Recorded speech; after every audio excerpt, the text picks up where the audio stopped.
നമ്മളൊക്കെ നമ്മളുടെ മൂത്ത ആൾക്കാർ അല്ലെങ്കിൽ ഉപ്പ ഉമ്മ ആര് വന്നാലും നമ്മൾ ആ സമയത്ത് അറിയാതെ ഒന്ന് അങ്ങോട്ട് എണീറ്റ് പോകും. പക്ഷെ ഇപ്പോഴത്തെ കുട്ടികൾ ശ്രദ്ധിച്ചിട്ടുണ്ടോ?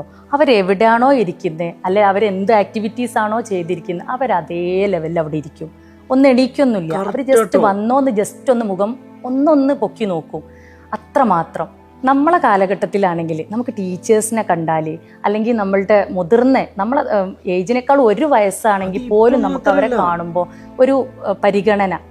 മാത്രല്ല ഇപ്പോഴും നമുക്ക് 10-40 വയസ്സായാലും വരെ നമ്മളെ മുതിർന്നവരെ കണ്ട പോകുമ്പോൾ എണീറ്റിട്ട് പരിഗണിക്കണം എന്നല്ല, എന്നാലും നമ്മളുടെ മനസ്സിന്ന് അല്ലെങ്കിൽ നമ്മളുടെ മുഖത്ത് ഒരു ഭാവം, അവരോടുള്ള ബഹുമാനം നമുക്ക് കാണാൻ പറ്റും. പക്ഷെ ഇന്നത്തെ തലമുറയിലെ കുട്ടികൾ എന്തിനാ ഇതെന്താന്നുള്ളൊരു ഭാവത്തിൽ അവർ നോക്കുക. ഈ അടുത്ത് സ്വാഭാവികമായിട്ടും ബസ്സിൽ യാത്ര ചെയ്യേണ്ടതായിട്ട് വന്നു.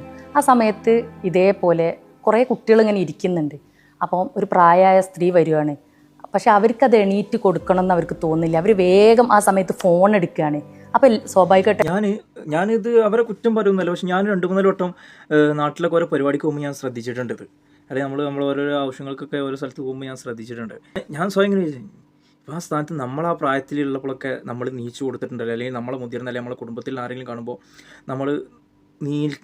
നമ്മളിപ്പോൾ അങ്ങാടിയിൽ ഇരിക്കുകയാണെങ്കിൽ പോലും ചിലങ്കിൽ ഉപ്പാൻ്റെ ഉമ്മാൻ്റെ അല്ലെങ്കിൽ നമ്മളെക്കാട്ടി മുതിർന്ന ആരെങ്കിലുമൊക്കെ പോകുമ്പോൾ നമ്മളൊന്ന് നീച്ചു നിൽക്കും. അതുപോലും ചെയ്യാത്ത പിള്ളേരുണ്ട് ഇപ്പോൾ. കാരണം അന്ന് 100 പേരും ചെയ്യുന്നെങ്കിൽ 100 വെറും 5% പേരെ ചെയ്യുന്നുള്ളൂ. ചിലപ്പോൾ ഓല് ജനിച്ച് വീണ സാഹചര്യങ്ങളായിരിക്കാം, അല്ലെങ്കിൽ ജനിച്ച് വീണ കാലഘട്ടത്തിൻ്റെ പ്രത്യേകതയായിരിക്കാം.